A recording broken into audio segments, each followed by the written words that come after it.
There was a man. He lived in the 1920s, 1930s. His name was Easy Eddie. Easy Eddie was a super empowered attorney. And he was so good that he was hired by the Chicago Mafia, which was led in those days by someone named Al Capone. He was such a good lawyer. He knew the law so good, and he had so many connections, and he could manipulate things in such ways that no matter what charges they had on Al Capone or his people, they couldn't put any of them in jail. They couldn't convict him of anything. And because he was such a good lawyer, he was so valuable that the Mafia gave him enormous amounts of money. He had private airplanes. He had practically an entire city block of property with a beautiful mansion, the best of cars, the best of everything. And his son, he could do anything he wanted. But Easy Eddie was thinking, I've given my son everything. Everything money could buy. But there's one thing I haven't given my son. I haven't given him an example of a father that he could be proud of. And he thought about this for some time. And Easy Eddie came to the conclusion, the only way I could give my son a father with a legacy of a good name is I have to help the government put the Mafia in prison. Because the Mafia was killing people, and he was getting them off. Getting people addicted to drugs and alcohol, and he was getting them off. Extorting innocent little store owners who are struggling for their life, pay us so much a month or we're going to bomb your store. And they bomb them, and he was helping them. He helped the FBI. He testified. And many of the biggest people in the Mafia were put in prison. He knew full well that he would be killed for doing this.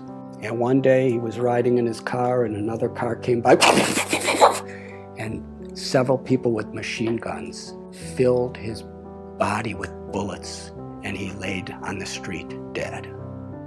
He paid a very high price to give his son a father who he could be proud of. That's a high price, but for him it was worth it. Now I'm going to tell you another story. There was a man, he was in the United States Air Force during World War II. And he was on a battleship called the USS Lexington. And he took off from his ship with a squadron of other airplanes, maybe 6 or 7, to go fight against the Japanese. As they were flying in the sky, this person realized that someone on the ship forgot to put fuel in his tank. So he radioed to the leader of his formation and said, I have to go back. He said, well, we can't. You go back. We have to keep going.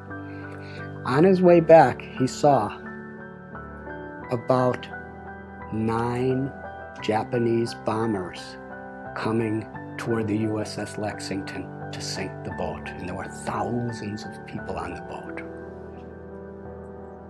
He was alone, and there were 9 of them. And he decided, I have to stop them. Because there was the ship, they didn't know what was happening. So he single-handedly charged at these 9 airplanes and was shooting and shooting and shooting. And he actually had 2 of them fall into the ocean. And then he ran out of bullets, and they were shooting at him and attacking him. And he was so enthusiastic and so fearless that he was flying at these different planes that were shooting at him, and he was knocking off their wings. And finally, after 5 of the 9 sank, the other 4 thought, this man is completely crazy. Let's get out of here. And they all flew away. And he came back, his plane was all beaten up, and the people of the USS Lexington actually saw what was happening. But they weren't prepared. He was the first person in the US Air Force in World War II to get the US Congressional Medal of Honor, the highest award there is. His name was Butch O'Hare. And the airport in Chicago, O'Hare Airport, is named after him. He's considered one of the greatest heroes of American history because he was willing to sacrifice his own life for the higher cause of others.